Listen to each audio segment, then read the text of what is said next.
When a homeless child shouted, "Don't eat that," no one expected what would happen next. In the heart of Rio de Janeiro, where wealth and elegance mask darker truths, a homeless boy finds himself at the center of a life-altering moment.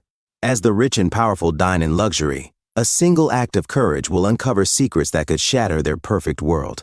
This is a story of bravery, betrayal, and redemption, a tale that will leave you questioning the power of small actions and the strength of those we often overlook. Parque Lage, nestled in the heart of Rio de Janeiro, was a haven for the city's elite. Its lush greenery and serene fountains framed a restaurant so exclusive that only the rich dared step inside.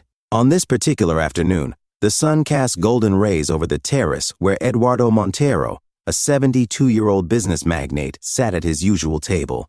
Eduardo was a man of legend, a self-made billionaire whose name was etched in the skyline of Rio through his real estate empire. Despite his wealth, Eduardo looked weary. His gold-rimmed glasses reflected the light as he scanned the menu, his hand occasionally brushing his silver hair. Across the table from him sat Isabella, his much younger wife.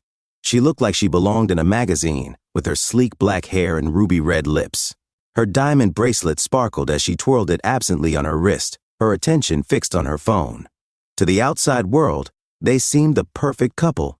But Eduardo's distracted demeanor and Isabella's cold smile told a different story, one that an unlikely witness would soon uncover.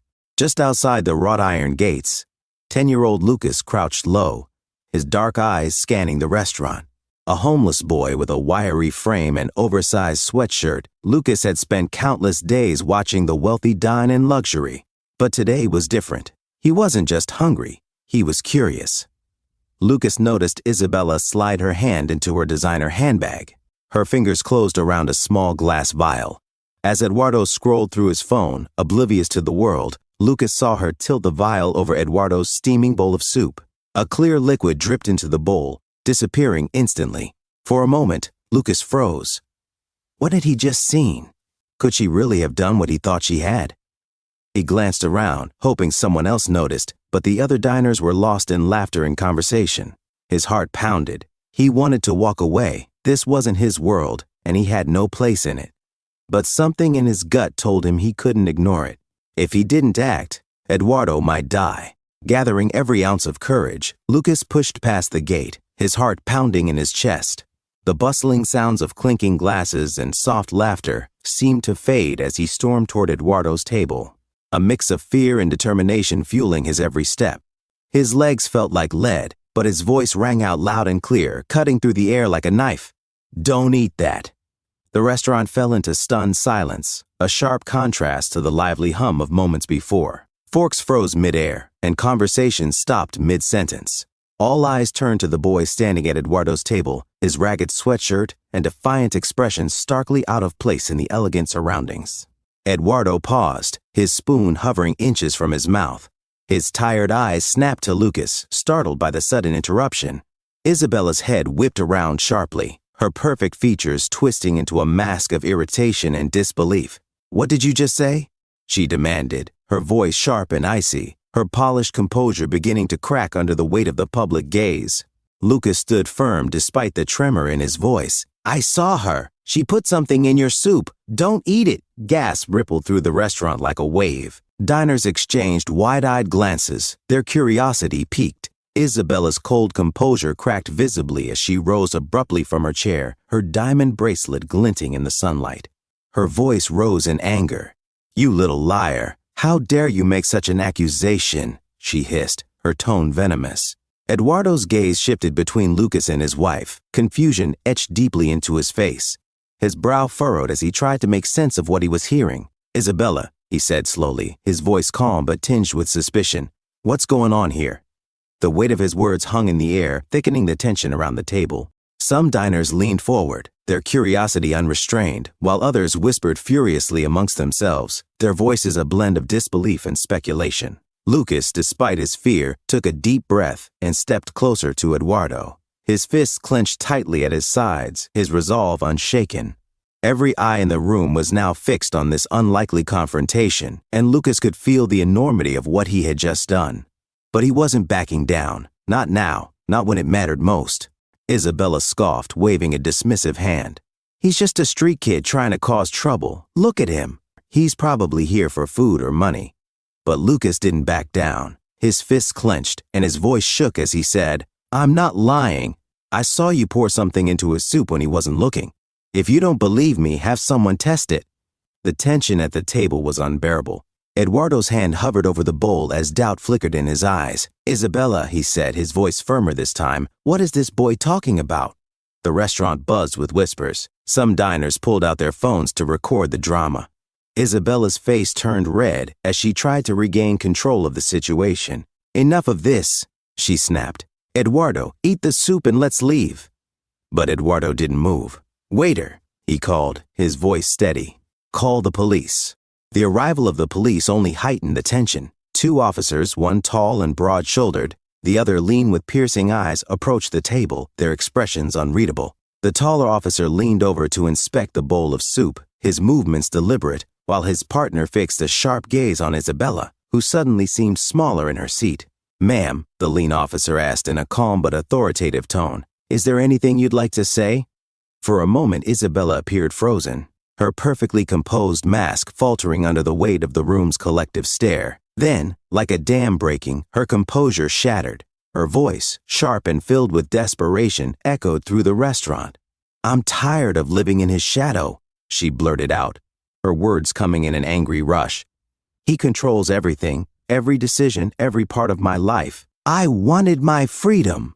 Her voice trembled as she realized the enormity of what she had just confessed. The room erupted into shocked gasps and murmurs.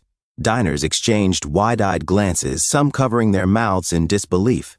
A few began whispering furiously to their companions, their voices blending into a rising hum of speculation. Eduardo's face turned ashen, his hand gripping the edge of the table to steady himself as the weight of her betrayal sank in.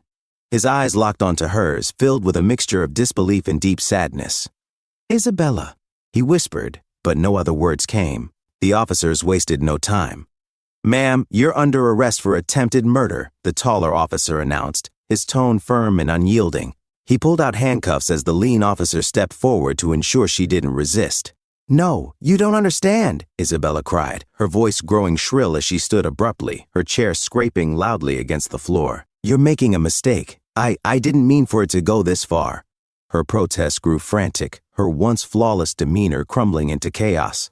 She looked wildly around the room, as if searching for an ally among the stunned faces of the diners. But none came. The officers moved with practiced efficiency, securing her hands behind her back as she continued to protest.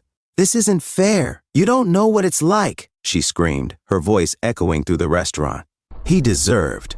Her words broke off abruptly, and for a moment she looked around, as if realizing the depth of her isolation. As the officers began escorting her out, her protests faded into incoherent muttering, her head hung low.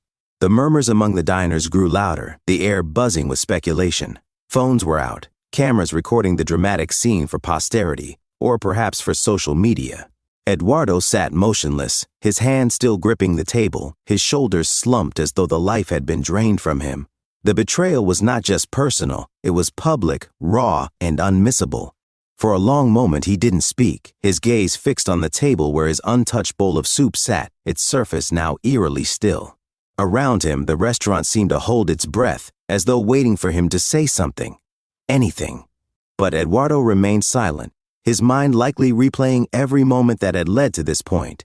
And in that silence, the weight of everything Isabella had done, and everything Lucas had risked, settled over the room like a heavy fog. Lucas stood awkwardly, unsure of what to do. Eduardo looked up at him, his expression a mix of disbelief and gratitude. "You saved my life," Eduardo said quietly. Lucas shuffled his feet. "I just couldn't let her hurt you," he replied. For the first time, Eduardo really looked at the boy, not as a homeless street kid, but as someone brave enough to do what no one else would. "Where do you live?" Eduardo asked. Lucas hesitated. "Nowhere," he admitted. Eduardo nodded, pulling out his phone. After a brief call, he turned back to Lucas. "Help is on the way," he said. "You'll have a place to sleep tonight, a safe place.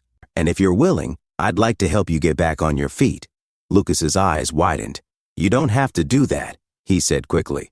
"I didn't do this for money." "I know," Eduardo said, a small smile softening his face. That's exactly why I want to help. As the restaurant returned to its usual hum, Eduardo and Lucas sat together, an unlikely pair bound by an extraordinary moment. Sometimes life gives us the chance to change someone else's story, Eduardo said thoughtfully. You changed mine today, Lucas. Maybe I can help change yours. Lucas, for the first time in years, felt something he thought he'd lost: hope. Around them, the diners whispered about what they'd witnessed. Some looked at Eduardo with pity, others at Lucas with admiration.